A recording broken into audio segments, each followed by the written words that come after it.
منافق جہاد نہیں کر سکتا۔ اس چھلنی کی بدولت وہ خالص جماعت تیار ہوئی جس نے مسلمانوں کو عزت بخشی اور مسلمانوں کو عروج بخشا۔ اب یہ چیز کہاں ہے؟ اللہ کی محبت آپ تلاش کریں۔ اچھا میں آپ سے پوچھتا ہوں، خدا کے لیے آپ تجزیہ کر کے محبت اور جذبات سے علیحدہ ہو کر بتائیں۔ اگر صرف یہ رفع یدین اور یہ مسئلے ہوتے، صرف ان مسئلوں کی بنیاد پر 10 لاکھ تو کیا 10,000 مربع بالفتح ہو سکتا تھا، میلاد کی محفلیں منا کر ہو سکتا تھا، صحابہ کی منقبت بیان کر کے ہو سکتا تھا، اہل بیت کے شان اور قصے بیان کر کے ہو سکتا تھا؟ قطعاً نہیں ہو سکتا تھا۔ یہ تبھی ممکن ہوا جب اللہ کے رسول صلی اللہ علیہ وسلم نے پہلے اپنی جان کو اور پھر اپنے صحابہ کی جان کو کش بکش کے میدان میں اتارا، اور اس کے نتیجے میں وہ زبردست قسم کی جماعت تیار ہوئی کہ جس نے کائنات کے اندر ایسی مثال قائم کی کہ آج کسی کو جرت نہیں ہے۔ اس لیے ہم نہیں کہتے کہ ہم اس سے وابستہ ہیں، ہم کہتے ہیں میرٹ کی بنیاد پر کوئی ایسی جماعت ہمیں دکھائیں، کوئی ایسا دور ہمیں دکھائیں جو صحابہ کرام، جو محمد رسول اللہ آپ کے خلفائے راشدین کا دور تھا، ہم کو ماننے کے لیے تیار ہیں۔ تو میرے عزیز دوستو، اللہ کی محبت آپ کو وہاں ملے گی جہاں سے پہلے دن ملی تھی۔ آپ لکڑیوں کی دکان پر سونا لینے کے لیے جائیں گے تو وہاں آپ کو دھوکہ مل سکتا ہے، سونا نہیں مل سکتا۔ وہاں بہلاوے مل سکتے ہیں، یقین دلایا جاتا ہے جناب برخوردار بالکل ٹھیک جا رہے ہیں، جہاں نماز پڑھیں آپ کی نماز ہوگی، ادھر نہ جانا، نمازیں ضائع کر بیٹھو گے۔ ادھر ہمارے جلسے میں آنا ایمان بچے گا، ادھر نہ جانا ایمان ضائع ہو جائے گا۔ یہ کرتے ہیں، ان کی ضرورت ہے۔ اگر انسان خود لٹنے پہ تیار ہو تو کوئی دوسرا آپ کو کیوں نہ لوٹے؟ آپ خود تباہ ہونے کے لیے تیار ہیں، دوسرے آپ کو کیوں نہ تباہ کریں؟ ان کے پیٹ کا مسئلہ ہے، ان کی روزی کا مسئلہ ہے، ورنہ وہ بھی جانتے ہیں کہ محمد رسول اللہ ایک امت بنانے آئے تھے، امت کو پھاڑنے کے لیے نہیں آئے تھے۔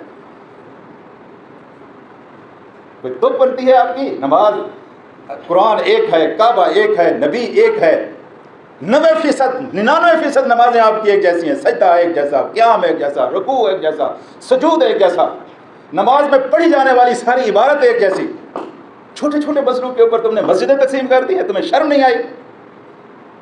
مسجدوں کے ماتھے پر تم نے لکھ دیا ہے یہ فلاں مسلک کی مسجد ہے، یہ فلاں مسلک کی مسجد ہے۔ مسجدیں ساری اللہ کی مسجدیں ہیں اور محمد رسول اللہ کی مسجدیں ہیں۔ سارے امام ہمارے امام ہیں، ہماری سب کے پیچھے نماز ہو جاتی ہے، ہم اللہ کی نماز پڑھتے ہیں، ہم اماموں کی نماز نہیں پڑھتے۔ یہ راستہ ہے جو امت کو اتحاد کے اندر پروئے گا، جو امت کے اندر محبت اتارے گا۔ میرے عزیز دوستوں اور ساتھیوں، سچی بات یہ ہے کہ اس راستے پر چل کر ہم قبر کو بھی بھول گئے ہیں، حشر کو بھی بھول گئے۔ حالانکہ قبر بڑی عبرت کی جگہ ہے۔ حضرت عثمان قبر کا ذکر کر کے بہت روتے۔ کسی نے پوچھا کیوں روتے؟ دوزخ کے ذکر پر نہیں روتے؟ انہوں نے کہا قبر کی پہلی منزل ہے، اس پہ جو کامیاب ہو کامیاب۔ بھئی قبر جس طرح اوپر نظر آتی ہے نیچے بھی اسی طرح ہے۔ کبھی آپ نے شکار کھیلا ہے؟ یا شکاریوں کو تو دیکھا ہوگا، شکاری جب شکار کھیلتے ہیں، گندا لنگڑا لولا جو بھی شکار ان کو مل جائے خوش ہوتے ہیں، لیکن اگر موٹا تازہ شکار مل جائے تو بہت خوش ہوتے ہیں۔ بڑی مچھلی پھنس جائے بہت خوش ہوتے ہیں، تکڑا ہرن مارا جائے بڑے خوش ہوتے ہیں۔ میرے عزیز دوستو، قبر کے شکاری بھی اسی طرح خوش ہوتے ہیں۔ کوئی موٹا تازہ جسم، پہلوان جسم جب آتا ہے، کیا کرتے ہیں آپ؟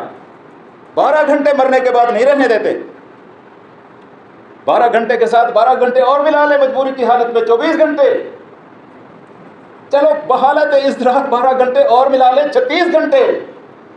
اس کے بعد کوئی کسی کو برداشت نہیں کرتا، کہتے ہیں اس کو ٹھکانے لگاؤ۔ خوف کیا ہوتا ہے؟ بدبو پھیلے گی، میت پھول جائے گی۔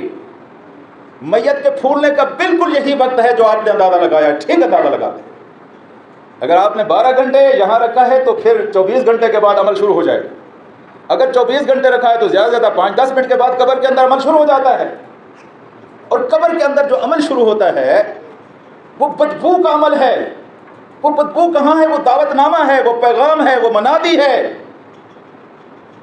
اور قبر کے کیڑوں کی حس بڑی تیز ہوتی ہے اور ان کو پتہ چل جاتا ہے کہ آج شکار آیا ہوا ہے۔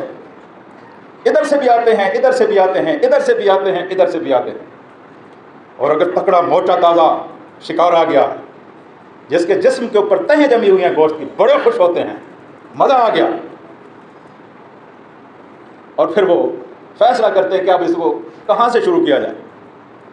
تو کہتے یہ ہیں کہ سب سے آپ کو کیا پسند ہے؟ جی مجھے تو بکرے کی ران کا گوشت پسند ہے۔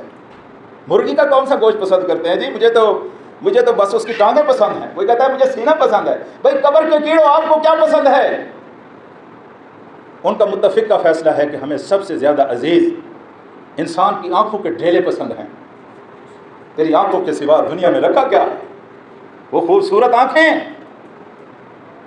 اور سب سے پہلے قبر کے کیڑے ڈھیلوں کے اوپر حملہ کرتے ہیں، اور اس راستے سے پھر جسم کے اندر داخل ہوتے ہیں، پھر ایک ایک عضو بدن کو چاٹتے چلے جاتے ہیں، اور مہینوں کے اندر کام تمام ہو جاتا ہے۔ سارا گوشت ختم، چمڑا ختم، ہڈیاں باقی رہ جاتی ہیں۔ اس لیے کسی بزرگ نے کہا تھا میں تو اپنے رب سے 3 دعائیں مانگتا ہوں۔ خیر ایک دعا تو ہم بھی سارے مانگتے ہیں، لیکن 2 دعائیں ہم میں سے کوئی نہیں مانگتا، ان کے الٹ ہم کام کرتے ہیں۔ اور بزرگ نے کہا تھا میں اللہ سے 3 دعائیں مانگتا ہوں۔ پہلی دعا تو یہ ہے کہ اللہ جب تو مجھے موت دے تو اس وقت میرے اوپر 1 روپے کا قرض نہ ہو۔ یہ تو ہم سب مانگتے ہیں،